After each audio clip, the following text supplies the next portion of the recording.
Hello friends, तो कैसे हो यार आप लोग। आशा करते हैं आप लोग बहुत ज़्यादा मस्त होंगे, ठीक है। और आपकी तैयारी भी बोर्ड एग्जाम की मस्त चल रही होगी। तो देख सकते हो यार, आज हम देखने वाले क्लास 12th केमिस्ट्री के 30 सबसे ज़्यादा मोस्ट इंपॉर्टेंट बहुविकल्पी प्रश्न ऑब्जेक्टिव क्वेश्चंस को। और यार ये पेपर में बार बार पूछे जाने वाले, ठीक है, अर्थात मोस्ट इंपॉर्टेंट रिपीटेड क्वेश्चन है। जितने भी क्वेश्चन बताएंगे पूरी बुक से हैं, आपके पूरी केमिस्ट्री की बुक से 30 सबसे ज़्यादा मोस्ट इंपॉर्टेंट क्वेश्चन, पूरी बुक से मतलब छाट के जो 30 सबसे ज़्यादा इंपॉर्टेंट क्वेश्चन है जो कि प्रीवियस ईयर में बहुत ज़्यादा पूछे गए, उन क्वेश्चंस को आज आपको बताएंगे। अगर आप इन क्वेश्चन को पढ़ लेते हो तो इससे बाहर आपका कुछ नहीं आएगा, ठीक है, क्योंकि 30 मोस्ट इंपॉर्टेंट बहुविकल्पी प्रश्नों को आज की वीडियो में देखेंगे, ठीक है। तो यार भाई प्लीज़ वीडियो को शुरू से लेकर आखिर तक जरूर देखना और एक एक क्वेश्चन को आपको तैयार करना है, ठीक है। और कॉपी पेन लेके भी बैठ जाओ, जैसे जो न्यूमेरिकल टाइप के क्वेश्चन हो उनको सॉल्व भी करते चलना, ठीक है। तो चलो एक एक करके क्वेश्चंस को देखते हैं। तो देखो पहला क्वेश्चन हमारे पास, क्वेश्चन नंबर 1, निम्नलिखित में से कौन सा अणुसंघ के गुणधर्म है, ठीक है। 4 ऑप्शन है। पहला ऑप्शन श्यानता, दूसरा ऑप्शन परासरण दाब, तीसरा ऑप्शन प्रकाशीय गुणन, चौथा ऑप्शन प्रश्न। तो इनमें से चारों में से कौन सा अणुसंघ के गुणधर्म है। तो अगर आपने विलियन चैप्टर को सही से पढ़ा तो आपको पता होगा अणुसंघ के गुणधर्म कितने प्रकार के होते हैं। अणुसंघ गुणधर्म बताओ कितने प्रकार के होते हैं। अणुसंघ गुणधर्म जो होते हैं 4 प्रकार के होते हैं। पहला होता है आपका परासरण दाब, ठीक है, और दूसरा होता है क्वथनांक में उन्नयन, ठीक है, और तीसरा होता है हिमांक में अवनमन, और चौथा कौन सा होता है आपका वाष्प दाब में अवनमन। ये 4 आपके अणुसंघ के गुणधर्म होते हैं। आपने पढ़ा है, हमने पढ़ाया भी है, ठीक है। पहला परासरण दाब, दूसरा क्वथनांक में उन्नयन, तीसरा हिमांक में अवनमन, चौथा वाष्प दाब में अवनमन। ये 4 अणुसंघ के गुणधर्म होते हैं। अगर आपको पता है तो आप ऑप्शन को सही कर दोगे, ठीक है। तो 4 अणुसंघ के गुणधर्म होते हैं, तो इन चारों में बताओ कौन सा अणुसंघ गुणधर्म है। तो परासरण दाब, ठीक है, परासरण दाब क्या है, एक प्रकार का अणुसंघ के गुणधर्म है, ठीक है। तो इस टाइप से आपको एक एक पॉइंट को याद करना होता है। देख सकते हो एग्जाम में कैसे कैसे क्वेश्चन आते हैं, आपसे सीधा पूछ लेंगे कौन सा अणुसंघ गुणधर्म है, ठीक है। तो परासरण दाब आपका क्या अणुसंघ गुणधर्म है, और ये तीनों नहीं है।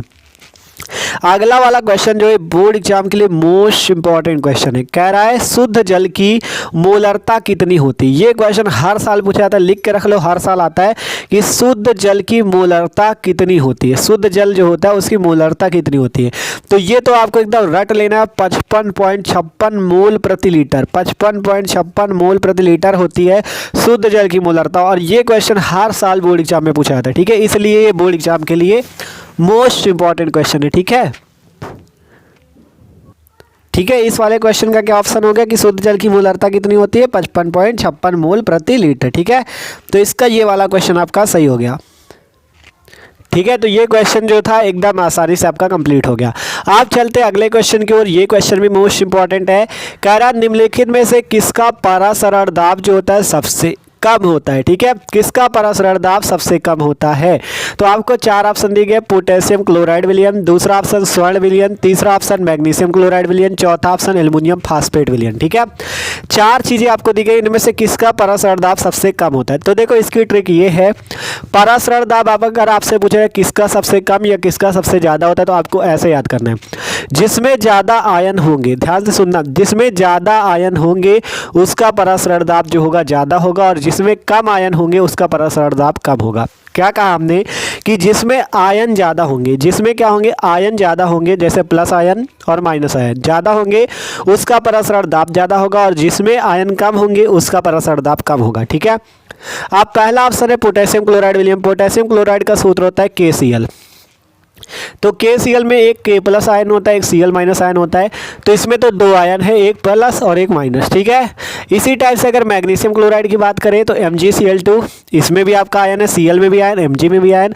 एल्युमिनियम फास्फेट की बात करें तो एल्युमिनियम में तो आपको पता है एल्युमिनियम खुद ही 3+ रखता है, तो एल्युमिनियम फास्फेट में भी आयन है। लेकिन स्वर्ण विलयन, स्वर्ण का जो विलयन होगा, गोल्ड विलयन जो होगा, उसमें क्या होंगे, आयन नहीं होंगे, इसलिए सबसे कम परासरण दाब इसी का होगा। आपने कैसे पहचाना कि इसका परासरण दाब सबसे कम है, बताओ। आपसे ये कहा कि जिसमें आयन ज़्यादा हो उसका परासरण दाब ज़्यादा, जिसमें आयन कम हो उसका परासरण दाब कम। तो स्वर्ण विलयन में जब कोई आयन ही नहीं है तो इसका ही तो सबसे कम होगा आपका क्या, परासरण दाब। तो तो देखो इसी तरह से आपको एकदम समझना है कि जिसमें जैसे पोटेशियम क्लोराइड था K plus plus Cl- ion है, इसमें भी आयन है, इसमें भी आयन Mg वाले में, एल्युमिनियम वाले में भी है, लेकिन आपका स्वर्ण विलयन में आयन नहीं है, अर्थात ये क्या है आपका, इसका परस्पर दाब सबसे कम होगा। ठीक है, तो ये क्वेश्चन भी कंप्लीट होता है। तो समझ गए ना, इसी टाइप से आपसे पूछा जा सकता है कि इसमें परस्पर दाब ज़्यादा, तो आप क्या करो सब में देख लेना, जिसमें ज़्यादा आयन आ जाए, जैसे इसमें क्या था, इसमें 2 आयन थे, इसमें 3 आयन है, इसमें देखोगे और ज़्यादा मिलेंगे, तो जिसमें सबसे ज़्यादा आयन उसका सबसे ज़्यादा परस्पर दाब। ठीक है, इस टाइप से देखा जाता है। अगला क्वेश्चन है क्वेश्चन नंबर 4, किस सूत्र द्वारा मोलल उन्नयन स्थिरांक Kb की गणना की जा सकती है? बताओ भैया किस सूत्र द्वारा Kb की गणना कर सकते हो आप, ये बताओ। ठीक है, तो आपको एक फॉर्मूला किसने किसने पढ़ा है, डेल्टा टीबी बराबर Kb इंटू एम। ठीक है, ये टीबी लिखा हुआ है, डेल्टा टीबी बराबर Kb इंटू एम, जहाँ डेल्टा टीबी क्या होता है, क्वथनांक में उन्नयन, ये स्मॉल बी होता है। ठीक है, इसको देखो साइज समझाएं आपको। ठीक है, फॉर्मूला क्या होता है, डेल्टा टीबी बराबर Kb इंटू एम, जहाँ डेल्टा टीबी क्वथनांक में उन्नयन, Kb आपका क्या है, Kb है आपका क्वथनांक उन्नयन स्थिरांक, और m होता है मोललता। ठीक है, अब इस मोललता का भी फॉर्मूला होता है। ठीक है, यहाँ से डेल्टा टीबी बराबर Kb इंटू मोललता का क्या फॉर्मूला होता है, ये मोललता बराबर होता है विलेय के मोलों की संख्या बटे में विलायक का भार। तो मोलों की संख्या को स्मॉल w बटा स्मॉल m लिख देंगे, और विलायक का भार क्या हो जाएगा, कैपिटल W, और ऊपर 1000 का गुणा। ठीक है, तो मोललता का फॉर्मूला क्या होता है, आपको मोललता हमने पढ़ाई हुई है, विलेय के मोलों की संख्या बटे में विलायक का भार। तो मोलों की संख्या बराबर विलेय का भार अर्थात स्मॉल w, और विलेय का भार अर्थात स्मॉल m, और ये जो कैपिटल W इसे कहेंगे विलायक का भार, और ऊपर 1000 का गुणा। तो ये m की जगह आप ये लिख दो, small w upon m into 1000 बटे में कैपिटल W। अब आपको मान किसका बताना है, Kb का, तो यहाँ से Kb को यहीं रखो और सबको उधर भेज दो। तो Kb हो गया इधर, अब डेल्टा टीबी, अब ये जो नीचे वाला इनका गुणा ऊपर हो जाएगा, तो delta TB into small m into capital W, और बटे में जो ऊपर वाले ये नीचे आ जाएंगे 1000 इंटू स्मॉल w, ये आ जाएगी Kb की वैल्यू। देख सकते हो आप, सिंपल। ठीक है, delta TB equal to Kb into small w upon small m into 1000 बटा W। आप क्या किया, इन जो नीचे वाली वैल्यू थी ऊपर भेज दिया, ऊपर वाली को नीचे भेज दिया, तो Kb की वैल्यू आ जाएगी ये। देख लो कौन सा ऑप्शन सही है, delta TB into small m into W बटे में 1000 इंटू W, पहला वाला ऑप्शन सही। ठीक है, अब देख लो, मिला लो, यही है ना, मिला लो। देखो delta TB into small m into capital W बटे में आपका 1000 इंटू स्मॉल w। ठीक है, तो इस टाइप से आपको निकालना था, simple delta TB equal to Kb into M, m की वैल्यू आ गई ये, और यहाँ पे रख दो तो Kb की वैल्यू आ जाएगी ये। तो इस टाइप से पूरा क्वेश्चन का आंसर निकल गया। तो आप खुद देख सकते हो कितना आसान था। ठीक है, कितना आसान था, आपने खुद देखा, m into TB into capital W बटे में 1000 इंटू स्मॉल w। ठीक है, तो ये वाला क्वेश्चन भी सॉल्व। अब अगला क्वेश्चन है, हिमांक का अवनमन सीधा समानुपात दर्शाता है। ये क्वेश्चन भी इंपॉर्टेंट है कि जो हिमांक का अवनमन होता है ये सीधा समानुपात किससे दर्शाता है, पहला विलयन का मोलंश, विलयन की मोललता या विलायक की मोललता। तो इस पे हो जाएगा विलयन की मोललता। कैसे, क्योंकि हिमांक को प्रदर्शित करते हैं डेल्टा TF से, और कह रहा है ये किसके समानुपात दर्शाएगा, मतलब ये जो होता है ये आपका मोललता के समानुपाती होता है, डेल्टा TF प्रोपोर्शनल होता है m के। ठीक है, और यहाँ से फॉर्मूला आ जाता है डेल्टा TF बराबर KF इंटू एम। क्या फॉर्मूला आ जाता है, डेल्टा TF बराबर KF इंटू एम, जहाँ डेल्टा TF आपका हिमांक का अवनमन, KF हिमांक का अवनमन स्थिरांक, और m मोललता होती है। तो यहाँ पर से डेल्टा TF समानुपाती m के, तो डेल्टा TF बराबर KF इंटू एम। ठीक है, और ये जब डेल्टा TF किसके समानुपाती होगा, m के, m क्या है, मोललता किसकी, विलयन की, तो विलयन की मोललता के आपका डेल्टा TF समानुपाती होता है। और जहाँ डेल्टा TF क्या है, हिमांक का अवनमन, और आपका m क्या है, मोललता, तो तीसरा ऑप्शन से हो जाएगा विलयन की मोललता के समानुपाती होता है कौन, हिमांक का अवनमन। तो ये क्वेश्चन भी कंप्लीट। आप चलते हैं अगले क्वेश्चन की ओर। आप देखो अगला क्वेश्चन क्या कहता है, अगला क्वेश्चन है आपका 180 ग्राम जल में जल के कितने मोल होते हैं।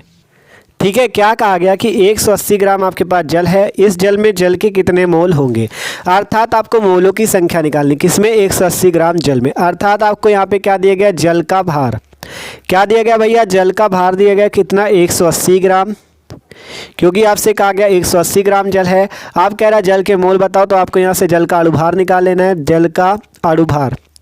जल का सूत्र किसको किसको पता है, जल का सूत्र होता है H2O।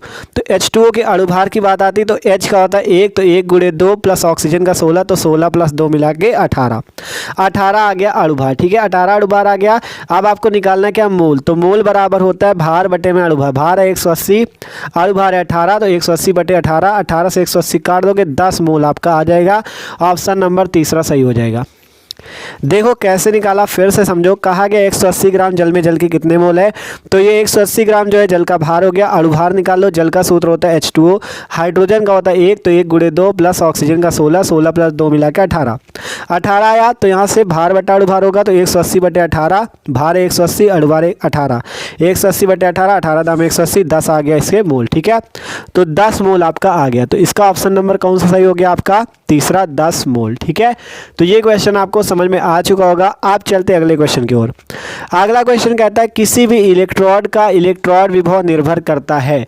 अर्थात जो आपका किसी भी इलेक्ट्रॉन, मान लो कोई इलेक्ट्रॉन है तो उसका इलेक्ट्रॉन विभव किस चीज पर निर्भर करता है। 4 ऑप्शन है, धातु की प्रकृति पर, विलयन के ताप पर, विलयन की मोलरता पर, चौथा ऑप्शन इनमें से सभी पर। तो ज्यादातर जो ऑप्शन होता है इनमें से सभी पर वही सही होता है। ठीक है, तो किसी भी इलेक्ट्रॉन का इलेक्ट्रॉन विभव किस पर निर्भर करेगा, इनमें से सभी पर। धातु की प्रकृति पर भी निर्भर करेगा, विलयन के ताप पर भी निर्भर करेगा, विलयन की मोलरता पर भी निर्भर करेगा। तो ऑप्शन कौन सा सही होगा, चौथा, इनमें से सभी पर। ठीक है, अगला है 25 डिग्री सेंटीग्रेड पर लिथियम प्लस से लिथियम बनता है, बेरियम 2+ से बेरियम, सोडियम प्लस से सोडियम तथा Mg2+ से Mg के मानक अपचयन इलेक्ट्रॉन विभव क्रमशः -3.05, -2.73, -2.71, -2.37 वोल्ट है। सबसे प्रबल आक्सीकारक कौन है ये बताओ। ठीक है, ये क्वेश्चन भी बहुत ज़्यादा इंपॉर्टेंट, इस टाइप के बहुत क्वेश्चन आते हैं आपका विद्युत रसायन चैप्टर के। ठीक है, इलेक्ट्रोकेमिस्ट्री विद्युत रसायन चैप्टर का क्वेश्चन है। आपको यहाँ पे लिथियम वाले का ये दिया गया है 3.05 माइनस का, बेरिलियम का ये दिया गया है, सोडियम का ये दिया गया है और Mg वाले का ये दिया गया है। ये क्या दिए गए हैं, मानक अपचयन विभव। आपको हमने विद्युत रासायनिक श्रेणी पढ़ाया हुआ है। ठीक है, विद्युत रासायनिक श्रेणी में हमने आपको बताया था कि विद्युत रासायनिक श्रेणी मानक अपचयन विभव को बढ़ते क्रम में बनाई गई है। विद्युत रासायनिक श्रेणी को मानक अपचयन विभव के बढ़ते क्रम में बनाया गया है। तो जिसका मानक अपचयन विभव ज़्यादा होता है, ठीक है ध्यान से सुनना, जिसका मानक अपचयन विभव ज़्यादा होता है वो उतना ही ज़्यादा प्रबल आक्सीकारक होता है। क्या कह रहे हैं, जिसका मानक अपचयन विभव जितना ज़्यादा होगा वो प्रबल आक्सीकारक होगा। तो इसमें से इन चारों में जिसका भी अपचयन विभव ज़्यादा है वही प्रबल आक्सीकारक है। तो बताओ इन चारों वैल्यू में ज़्यादा वैल्यू कौन है। ठीक है, -3.05 की, -2.73 की, -2.71 की, -2.37। तो आपको पता है माइनस का है तो ये -2.37 जो है यही सबसे बड़ी वैल्यू है। यही सबसे बड़ी वैल्यू जो आपको वास्तव में छोटी दिख रही होगी कि 2.37, तो इनसे वैल्यू छोटी है, लेकिन माइनस में ना तो ये सबसे बड़ी वैल्यू है। ये सबसे बड़ी वैल्यू है। तो इसकी जब अपचयन विभव सबसे ज़्यादा है, जब इसका अपचयन विभव सबसे ज़्यादा है तो ये क्या होगा, प्रबल आक्सीकारक। ये आपको कह रहे हैं सिंपल कि जो अपचयन विभव सबसे ज़्यादा होगा वो प्रबल आक्सीकारक होगा। तो इन चारों वैल्यू में सबसे बड़ी वैल्यू ये है। ये किसकी वैल्यू है, Mg वाले की। ठीक है, Mg की है ना, हाँ Mg की है, तो Mg की वैल्यू है ये। अर्थात इसका Mg2+ का अपचयन विभव जब ज़्यादा है तो ये प्रबल आक्सीकारक होगा। ध्यान से सुन लो क्या कहा, जिसका अपचयन विभव जितना ज़्यादा वो प्रबल आक्सीकारक होगा। यहाँ पे Mg2+ वाले का सबसे ज़्यादा अपचयन विभव है। ये अपचयन विभव ही चारों दिए गए हैं, Mg2+ का अपचयन विभव सबसे ज़्यादा, अर्थात ये प्रबल आक्सीकारक होगा। ठीक है, तो इसका ऑप्शन नंबर 2 सही हो जाएगा, Mg2+। ठीक है, अगला क्वेश्चन है विशिष्ट चालकता की इकाई है। ठीक है, विशिष्ट चालकता की इकाई या विशिष्ट चालकता का मात्रक क्या होता है। ठीक है, सिंपल आपको बताना है कि विशिष्ट चालकता की इकाई या विशिष्ट चालकता का मात्रक क्या होता है। तो एकदम सिंपल है, यहाँ पे 4 ऑप्शन दिए गए, centimetre -2 ohm inverse, centimetre ohm inverse तुल्यांक inverse, centimetre inverse ohm inverse, centimetre -2 ohm. तो जो विशिष्ट चालकता होती है उसका मात्रक आपको याद कर लेना, वो होता है सेंटीमीटर इनवर्स ओम इनवर्स। ठीक है, विशिष्ट चालकता का क्या मात्रक होता है, सेंटीमीटर इनवर्स ओम इनवर्स। तो इसका तीसरा नंबर ऑप्शन सही हो जाएगा। ये क्वेश्चन बहुत इंपॉर्टेंट है। ठीक है, अगला क्वेश्चन है तनुता बढ़ाने पर विशिष्ट चालकता पर क्या प्रभाव पड़ता है। अर्थात जब तनुता को बढ़ाया जाता है तो विशिष्ट चालकता जो होती है वो क्या होती है, बढ़ती है, घटती है, स्थिर रहती है, इनमें से कोई नहीं। तो जब तनुता को बढ़ाया जाता है तो जो विशिष्ट चालकता है आपकी वो घट जाती है। ठीक है, तनुता बढ़ाने पर विशिष्ट चालकता घटती है। ये क्वेश्चन भी इंपॉर्टेंट, एग्जाम में बार बार पूछा जाता है। ठीक है, कि तनुता अगर बढ़ा दी जाए तो विशिष्ट चालकता पर क्या प्रभाव पड़ता है, विशिष्ट चालकता जो होती है वो घट जाती है। ठीक है, तो ये क्वेश्चन भी कंप्लीट। अगला क्वेश्चन है प्रथम कोटि अपक्रिया के अर्धभाग में पूर्ण होने में लगा समय T1/2 किस पर निर्भर करता है। ठीक है, तो आपसे कहा क्या गया, पहले क्वेश्चन समझो तभी सॉल्व कर पाओगे। प्रथम कोटि की अपक्रिया में अर्धभाग में पूर्ण होने में लगा समय T1/2 किस पर निर्भर करता है। तो आपको हमने पढ़ाया T1/2 क्या होता है, अर्धायु होता है, और अर्धायु का सूत्र आपको याद कर लेना है, T1/2 = होता है 0.693 अपॉन में के। ये किस लिए होता है, प्रथम कोटि अपक्रिया के लिए। प्रथम कोटि अपक्रिया के लिए फॉर्मूला होता है T1/2 अर्थात अर्धायु = 0.693 अपॉन के। और यहाँ पे आपको दिख रहा है ये केवल किस पर निर्भर करता है, के पर निर्भर करता है।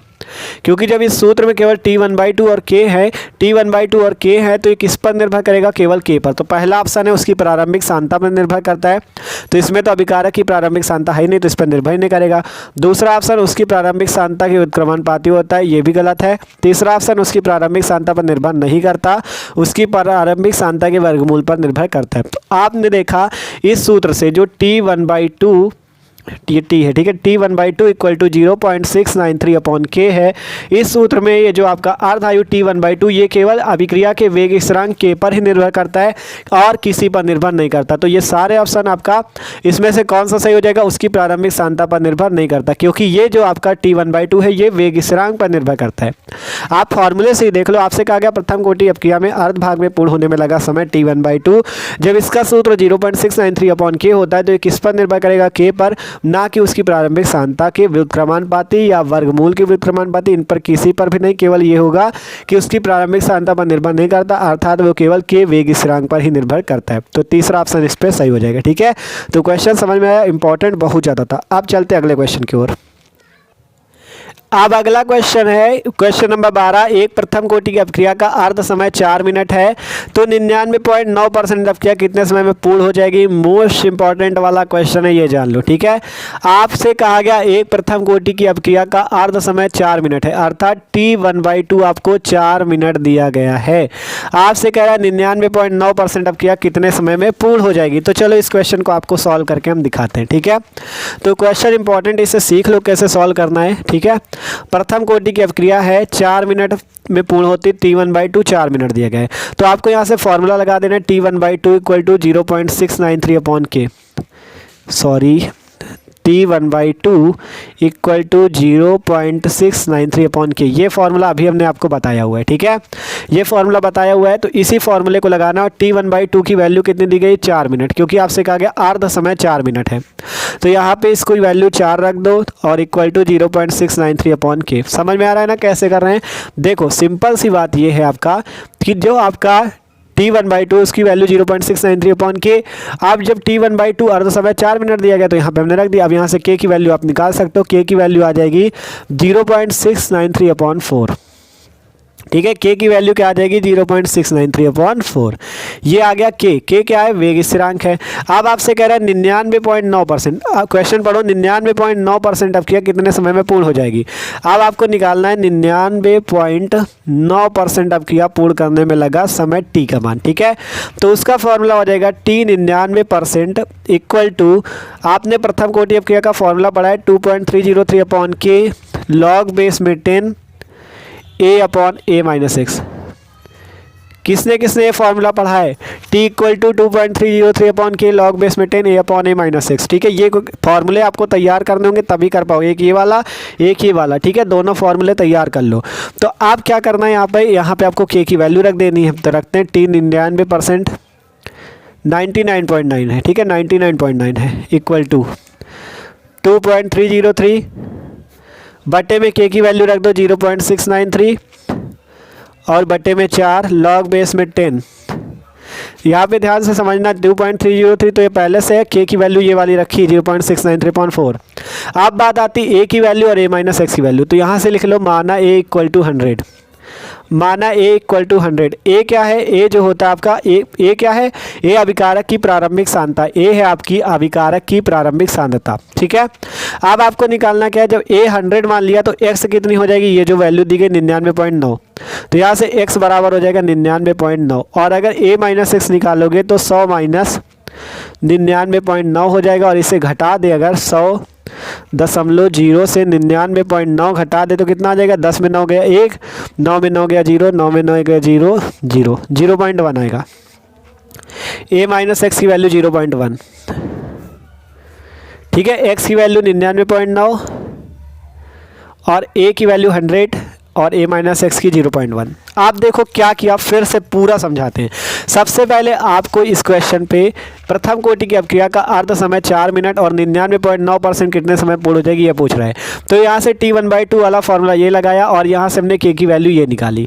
अब 99.9% में पूछ रहा है तो ये फॉर्मूला लगाओ, T 99% equal to 2.303/K log base में 10 A/A-x, ठीक है। अब यहाँ से K की वैल्यू ये वाली रख दो जो यहाँ पे थी 0.693/4, यहाँ रख दिया लॉग बेस में 10। अब बात आती थी A और A-x की, जहाँ A अभिकारक की प्रारंभिक सांद्रता और x T समय पश्चात की सांद्रता होती है। तो यहाँ से हमने लिखा माना A इक्वल टू 100, जब A 100 मान लिया तो x कितनी हो जाएगी, ये जो 99.9 दिया यहाँ पे 99.9 है, ठीक है, 99.9%। तो आप 99.1 ये आपका x जो है 99.9 हो जाएगा। तो यहाँ से अगर A-x निकालो तो A की वैल्यू है 100, x की वैल्यू 99.9, घटा दो तो 0.1 आ जाएगा। आप सॉल्व कर लो। A की वैल्यू कितनी, 100 रखो, A-x की वैल्यू 0.1 तो रख दो। अब यहाँ से दशमलव हटाओ, ऊपर 1000 हो गया, सॉल्व करो।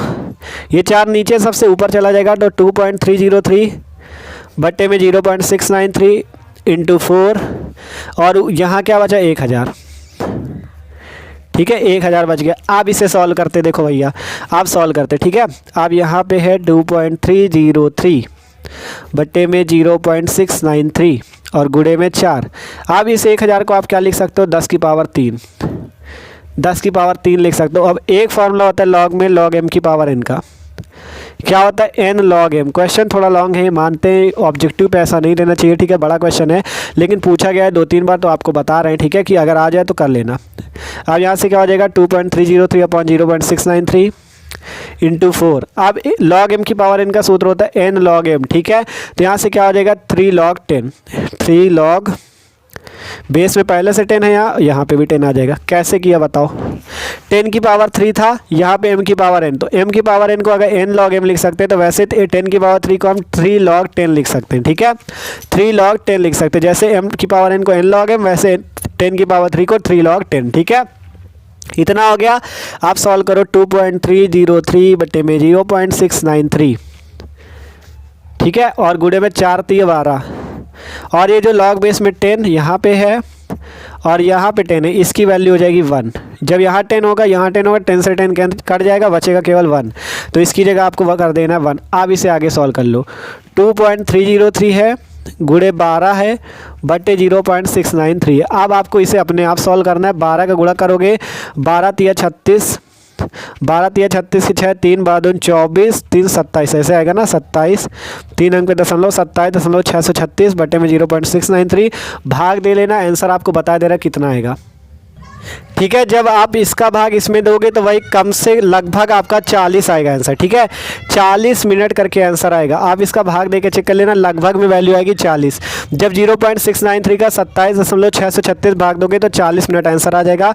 पूरा क्वेश्चन आपको सॉल्व करा दिया गया था, देख लो, ठीक है।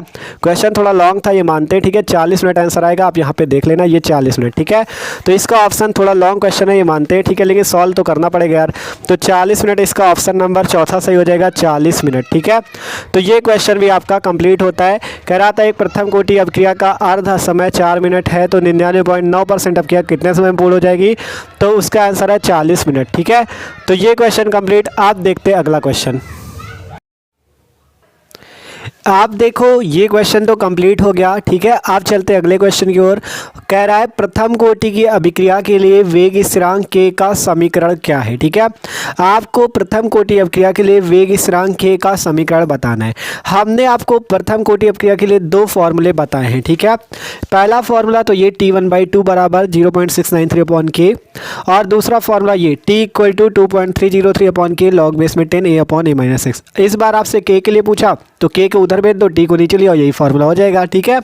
तो कौन वाला सही हो जाएगा, ये वाला, k equal to 2.303/T log base में 10 A/A-x, पहला ही ऑप्शन सही है, ठीक है। तो ये आपको याद कर लेना यार, ठीक है, क्योंकि आपका मान लो अभी तो पहला दिया, कभी तीसरा ऑप्शन आ गया, तो फॉर्मूला याद होगा तो आप आसानी से कर सकते हो, ठीक है। k equal to 2.303/T log base में 10 A/A-x, पहला ऑप्शन सही है, ठीक है। और दूसरा एक फॉर्मूला कौन सा है, T half equal to 0.693 upon में के, ये वाला फॉर्मूला भी याद कर लो। ये दोनों फॉर्मूले आपके बोर्ड एग्जाम के लिए इंपॉर्टेंट है, पूछे जाते हैं। ठीक है, आप देखो अगला क्वेश्चन है, निम्न में से कौन सी अपक्रिया आभासी एक अणु अपक्रिया है। हमने आपको आभासी एक अणु अपक्रिया पढ़ा रखी है, अगर आपने पढ़ा है तो ठीक है, तब भी समझ में आ जाएगा, नहीं पढ़ा तब भी आपको समझा देंगे। ठीक है, आभासी एक अणु अपक्रिया ऐसी अपक्रिया होती है जिसमें अणु जो होते हैं, ठीक है, जिसमें आणविकता, अणु कह लो या आणविकता जो होती है वो 2 होती है, लेकिन कोटि जो होती है वो 2 नहीं होती, अर्थात 1 होती है। तो ऐसी अपक्रिया आभासी एक अणु अपक्रिया कहलाती है। या सिंपल इसकी अगर परिभाषा पूछी जाए आपसे तो आप ये कह सकते हो कि ऐसी अपक्रिया जिसमें आणविकता क्या हो, 2 हो, लेकिन कोटि 2 ना हो या 1 हो, तो ऐसी अपक्रिया आभासी एक अणु अपक्रिया कहलाती है। ठीक है, सिंपल ऐसी अपक्रिया जिसमें आणविकता 2 हो लेकिन कोटि 2 ना हो, ऐसी अपक्रिया आभासी एक अणु अपक्रिया। तो इन चारों में से कौन सी ऐसी अपक्रिया जो आभासी एक अणु अपक्रिया है। देखो, जब हमने आपको आभासी एक अणु अपक्रिया बताई थी तो ये वाला एग्जाम्पल आपको दिया था, कहा भी था कि इससे ऑब्जेक्टिव क्वेश्चन पूछा जाता, तैयार कर लो। अगर आपने वो वीडियो नहीं देखा तो आप चैनल पर जाके देख भी सकते हो, पूरा हमने ट्रिक से समझाया हुआ है कौन सी अपक्रिया आभासी एक अणु अपक्रिया है।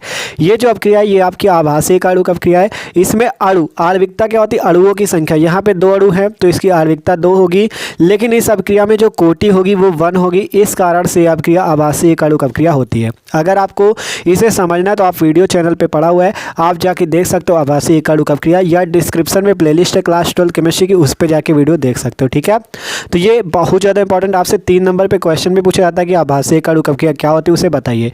तो आपको परिभाषा लिखनी होती है और यही उदाहरण लिखना होता है, इसमें दिखा देना होता है कि आणविकता 2 है, कोटि 1 है, अर्थात ये आभासी एक अणु अपक्रिया है।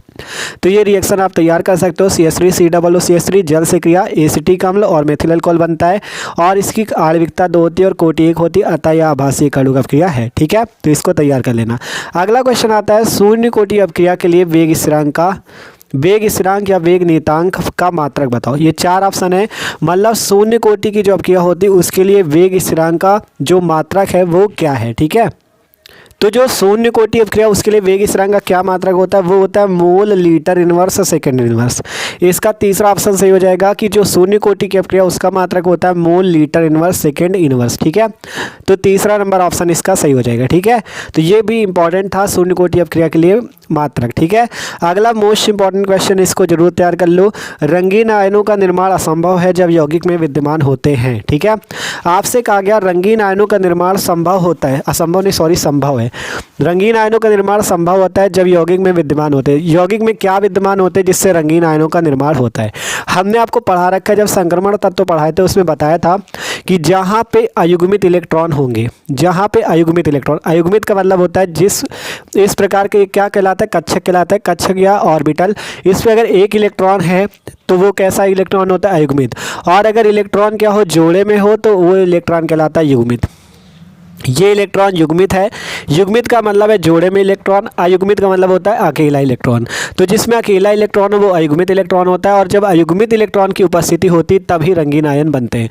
तो आपसे पूछा गया रंगीन आयनों का निर्माण संभव होता है जब यौगिक में क्या विद्यमान होते हैं, अयुग्मित इलेक्ट्रॉन। अयुग्मित का मतलब अकेला इलेक्ट्रॉन, युग्मित का मतलब 2 इलेक्ट्रॉन हो। ठीक है, तो कब होगा अयुग्मित इलेक्ट्रॉन, जब आपके होंगे इस टाइप से अकेला इलेक्ट्रॉन कक्षक पे, तब जाके आपका रंगीन आयन का निर्माण होगा। तो इसका ऑप्शन ये सही है। ठीक है, हमने आपको अयुग्मित इलेक्ट्रॉन निकालना एकदम ट्रिक से भी सिखाया हुआ है। अभी एक ऑब्जेक्टिव क्वेश्चन भी हमने लिया है जो कि एग्जाम में हर साल पूछा जाता है, उस पर भी हम आपको बताएंगे कि कैसे आप अयुग्मित इलेक्ट्रॉन को निकाल सकते हो, अभी देखेंगे उसको भी। ठीक है, तो ये क्वेश्चन समझ लो कि रंगीन आयन का निर्माण तब होता है जब क्या होते हैं, यौगिक में अयुग्मित इलेक्ट्रॉन उपस्थित होते हैं। ठीक है, आप चलते क्वेश्चन नंबर 17 की ओर।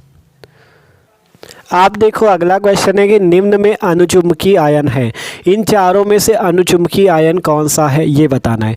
तो देखो अनुचुंबकीय आयन वही होते हैं जिनमें अयुग्मित इलेक्ट्रॉन होते हैं, जिनमें अकेला इलेक्ट्रॉन होता है वो आपके कौन से आयन होते हैं, अनुचुंबकीय आयन होते हैं। ठीक है, इन चारों में से कौन सा ऑप्शन सही है जिसमें अयुग्मित इलेक्ट्रॉन है और वो अनुचुंबकीय भी है और रंगीन। अभी आपको ये भी बताया था रंगीन वो होगा जिसमें अयुग्मित इलेक्ट्रॉन होंगे, वही आयन रंगीन होगा जिसमें अयुग्मित होंगे, और वही आयन आपका अनुचुंबकीय भी होगा जिसमें अयुग्मित इलेक्ट्रॉन होंगे। अब आपको निकाल के बताते कैसे। ठीक है, इस वाले में अगर हम बात करें तो सही ऑप्शन जो है वो है Ni2+। अब ये कैसे है ये हम आपको करके बताएंगे। ठीक है, एक का करके बता देंगे Ni2+ वाले का। आप जब इस टाइप का क्वेश्चन आएगा तो आपको चारों में चेक करना होगा, हम केवल इसका आपको चेक करके बताएंगे कैसे आपको निकालना है। आप मेथड सीख गए तो आप किसी का भी निकाल सकते हो।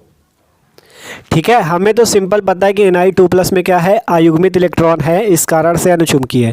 यही सही विकल्प भी हम आपको इसमें करके दिखाएंगे, फिर आपको उसी प्रकार से सब में करना है। ठीक है, Na2+ पे निकालना है आपको अयुग्मित इलेक्ट्रॉन, अगर अयुग्मित है तो अनुचुंबकीय होगा।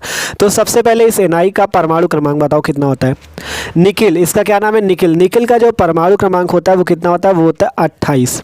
ठीक है, कितना होता है 28। तो आपको क्या करना है, इसका इलेक्ट्रॉनिक विन्यास निकालना है। 1s2 2s2 2p6 3s2 3p6 4s2 3d8। ठीक है, 28 परमाणु क्रमांक का इलेक्ट्रॉनिक विन्यास ये निकल जाएगा 1s2 2s2 2p6 3s2 3p6 4s2 3d8। ठीक है, अब ये तो निकला केवल निकिल का, लेकिन हमें निकालना है निकिल 2+ का, निकिल 2+ का।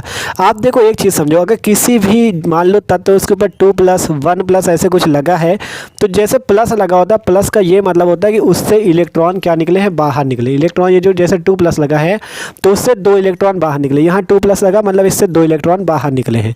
ठीक है, तो आपको यहाँ से क्या करना है, 2 इलेक्ट्रॉन बाहर निकलना है। 2+ लगा मतलब 2 इलेक्ट्रॉन निकालो, और 2 इलेक्ट्रॉन कहाँ से निकालोगे, सबसे बाहरी वाली कक्षा। मान लो बाहरी कक्षा चौथी है, देखो पहले पहली कक्षा आएगी, फिर दूसरी, फिर तीसरी, फिर चौथी कक्षा आएगी। तो चौथी कक्षा सबसे बाहरी होगी, तो आपको इसी से 2 इलेक्ट्रॉन निकाल देने। देखो कैसे, 1s2 2s2 2p6 3s2 3p6 4s0 और 3d8। ऐसा हमने क्यों किया, क्योंकि Na के ऊपर 2+ लगा था। 2+ का मतलब 2 इलेक्ट्रॉनों का त्याग, 2 इलेक्ट्रॉन का त्याग। और 2 इलेक्ट्रॉन कहाँ से त्यागे जाएंगे, सबसे बाहरी कक्षा, बाहरी कक्षा चौथी, क्योंकि पहली कक्षा फिर दूसरी कक्षा फिर तीसरी फिर चौथी।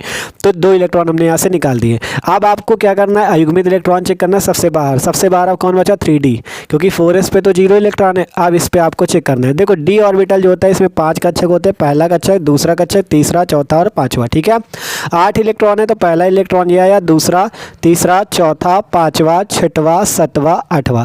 8 इलेक्ट्रॉन हमने भर दी। आप बताओ इसमें कितने ऐसे इलेक्ट्रॉन हैं जो अयुग्मित हैं। अयुग्मित इलेक्ट्रॉन कितने बताओ। अयुग्मित इलेक्ट्रॉन हमने आपको बताया, जो इलेक्ट्रॉन कोष्टक पे अकेला हो वो अयुग्मित। ये अकेला है, ये अकेला, तो कितने अकेले इलेक्ट्रॉन, 2 अकेला, तो 2 इलेक्ट्रॉन अयुग्मित। ठीक है, बस ये समझ लो जितने इलेक्ट्रॉन अकेले हों वो इलेक्ट्रॉन अयुग्मित। इसमें 2 इलेक्ट्रॉन अकेले हैं, मतलब ये 2 इलेक्ट्रॉन क्या होंगे, अयुग्मित इलेक्ट्रॉन होंगे। अर्थात आपका अयुग्मित इलेक्ट्रॉन होने से ये क्या करेगा, अनुचुंबकीय गुण दर्शाएगा, अनुचुंबकीय गुण, और ये रंगीन भी होगा।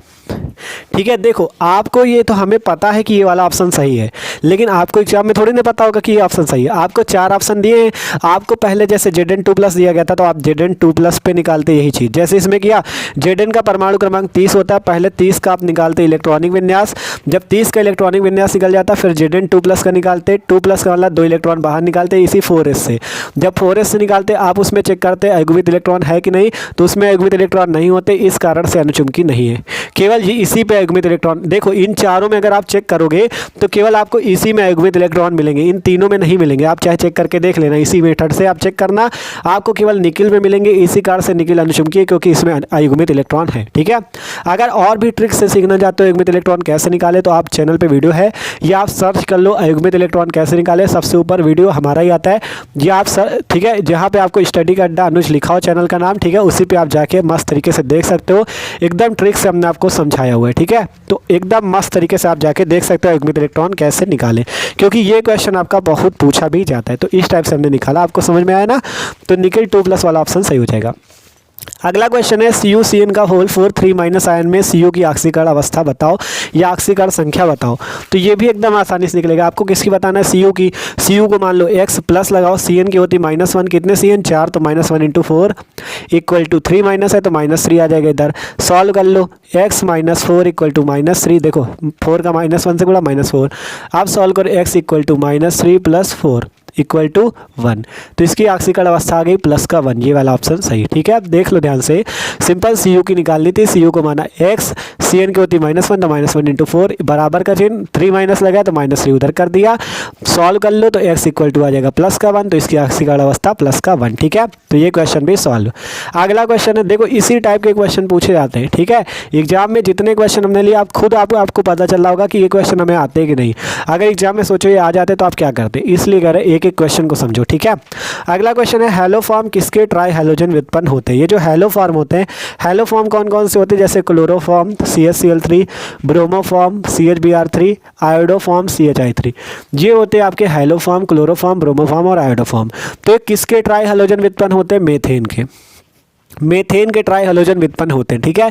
मेथेन से ही क्लोरोफॉर्म बनता है, मेथेन से ही ब्रोमोफॉर्म CHBr3 बनता है और मेथेन से ही आयोडोफॉर्म CHI3 बनता है, ठीक है। तो आपसे पूछा गया हैलोफॉर्म किसके ट्राई हैलोजन व्युत्पन्न है, तो मेथेन के, ठीक है, CH4 के, मेथेन। तो ये भी आपको याद कर लेना है। अगला क्लोरोफॉर्म ऑक्सीकरण पर देता है। जब क्लोरोफॉर्म का ऑक्सीकरण किया जाता है तो क्या बनता है, जो क्लोरोफॉर्म है, अगर आप इस क्लोरोफॉर्म का ऑक्सीकरण अर्थात ऑक्सीजन से क्रिया करो तो क्या बनेगा, फास्जीन गैस बनती है। यहाँ से C, यहाँ से O, CO और यहाँ से Cl2, CO फास्जीन गैस बनती है। तो ये भी रिएक्शन हमने आपको कराई हुई है कि जब क्लोरोफॉर्म का ऑक्सीकरण होता है तो फास्जीन गैस COCl2 बनती है, ठीक है। तो ये क्वेश्चन भी इंपॉर्टेंट था, आपको ये रिएक्शन हमने कराई, जब क्लोरोफॉर्म का ऑक्सीकरण अर्थात ऑक्सीजन से क्रिया होती है तो COCl2 फास्जीन गैस बनती है। अगला क्वेश्चन है क्लोरोपिक्रिन का सूत्र है। क्लोरोपिक्रिन का क्या सूत्र होता है, देखो क्लोरोपिक्रिन का सूत्र होता है CCl3NO2। ये सूत्र कब आता है, जब क्लोरोफॉर्म की क्रिया हम लोग HNO3 नाइट्रिक अम्ल से करते हैं। हमने सारी रिएक्शन आपको क्लोरोफॉर्म की कराई है, अगर आपने यार नहीं देखी तो आप जाके देख भी सकते हो, ठीक है। जब क्लोरोफॉर्म नाइट्रिक अम्ल से क्रिया करता है तो CCl3NO2 और जल बनता है और इसी का नाम होता है क्लोरोपिक्रिन CCl3NO2। तो ये वाला ऑप्शन दूसरा सही हो जाएगा, CCl3NO2 जिसका नाम है क्लोरोपिक्रिन, ठीक है। समझ में आया ये क्वेश्चन। अगला क्वेश्चन है ग्लूकोज को एथिल अल्कोहल में परिवर्तित करने में प्रयुक्त एंजाइम है।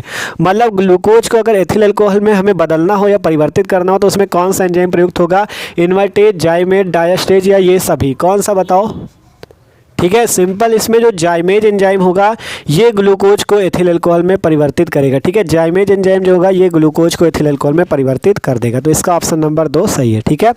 अगला क्वेश्चन आता है ल्यूकाज अपकर्मक का प्रयोग मोनोहाइड्रिक अल्कोहल में विभेद के लिए किया जाता है, ठीक है। किस मतलब अल्कोहल के लिए, प्राथमिक अल्कोहल के लिए किया जाता है कि द्वितीयक अल्कोहल के लिए या तृतीयक या इनमें से सभी पर।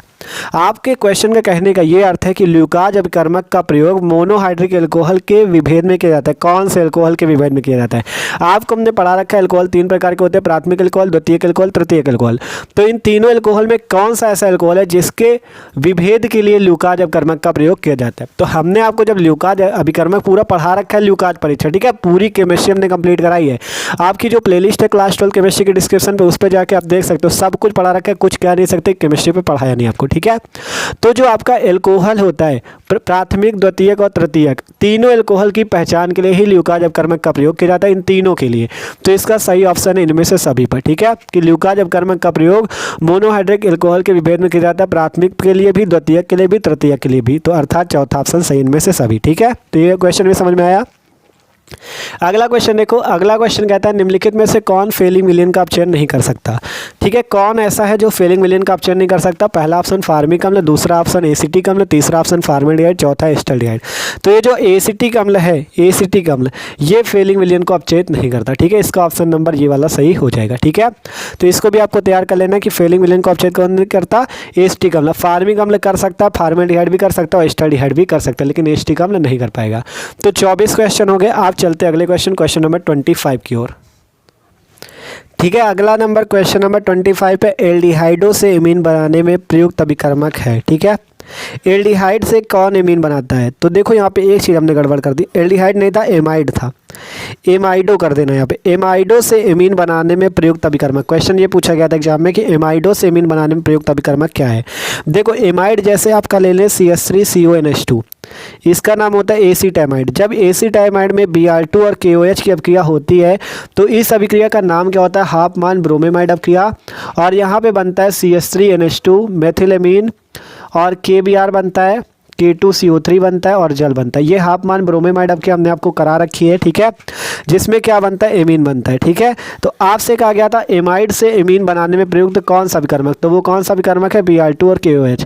जब आप इसका नाम है एसिटामाइड CH3CONH2 जो कि एक प्रकार का एमाइड, एमाइड में अगर Br2 और KOH मिला दोगे तो आपको एमीन मिल जाएगा। तो एमाइड से एमीन बनाने में कौन सा अभिकर्मक प्रयुक्त होता है, Br2 और KOH, पहला ऑप्शन सही हो जाएगा। हमने सब कुछ आपको पढ़ा रखा है, ठीक है। अगला नंबर क्वेश्चन मोस्ट इंपॉर्टेंट है, इसको मोस्ट इंपॉर्टेंट पे लिख लेना, ठीक है। कह रहा है RNH2CHCl3 KOH अल्कोहल की अभिक्रिया कहलाती है। बताओ ये अभिक्रिया कौन सी है, ये अभिक्रिया आपकी कार्बिल एमीन अभिक्रिया, ठीक है। जब RNH2 क्लोरोफॉर्म और KOH मिलते हैं ना भैया, तो इससे जानते हो क्या बनता है, यहाँ से RN और ये C RNC बनता है, 3KCl बनता है और 3 जल के अणु बाहर निकलते हैं और इस अवक्रिया को कार्बोनिल अवक्रिया कहते हैं। ठीक है, तो ये वाला ऑप्शन आपका सही हो जाएगा। अगला, इनुलिन के जल अपघटन से बनता है, इनुलिन के जल अपघटन से क्या बनता है, ग्लूकोज, फ्रक्टोज, ग्लूकोज और फ्रक्टोज, लैक्टोज, कौन बनता है बताओ। तो इनुलिन का जब जल अपघटन होता है तो फ्रक्टोज बनता है। ठीक है, इनुलिन के जल अपघटन से क्या बनता है, फ्रक्टोज बनता है। ये वाला ऑप्शन सही है। अब अगला क्वेश्चन है, शरीर में आरक्षित ग्लूकोज के रूप में कार्य करने वाला कार्बोहाइड्रेट है। ऐसा कौन सा कार्बोहाइड्रेट है जो शरीर में आरक्षित ग्लूकोज के रूप में कार्य करता है। ठीक है, पहला ऑप्शन सुक्रोज, स्टार्च, ग्लाइकोजन या फ्रक्टोज। तो जो ग्लाइकोजन है यह शरीर में आरक्षित ग्लूकोज के रूप में कार्य करता है। ठीक है, तो इसका ऑप्शन नंबर 3 सही, ग्लाइकोजन। ये लास्ट वाले चैप्टर का, जैवलू चैप्टर का। ठीक है, अगला क्वेश्चन आता है, एस्कॉर्बिक अम्ल है। एस्कॉर्बिक अम्ल क्या है, एस्कॉर्बिक अम्ल जो एक प्रकार का विटामिन है। ठीक है, एस्कॉर्बिक अम्ल एक प्रकार का विटामिन, कौन सा विटामिन है, विटामिन सी। विटामिन सी का रासायनिक नाम होता है एस्कॉर्बिक अम्ल, आप याद रख लो।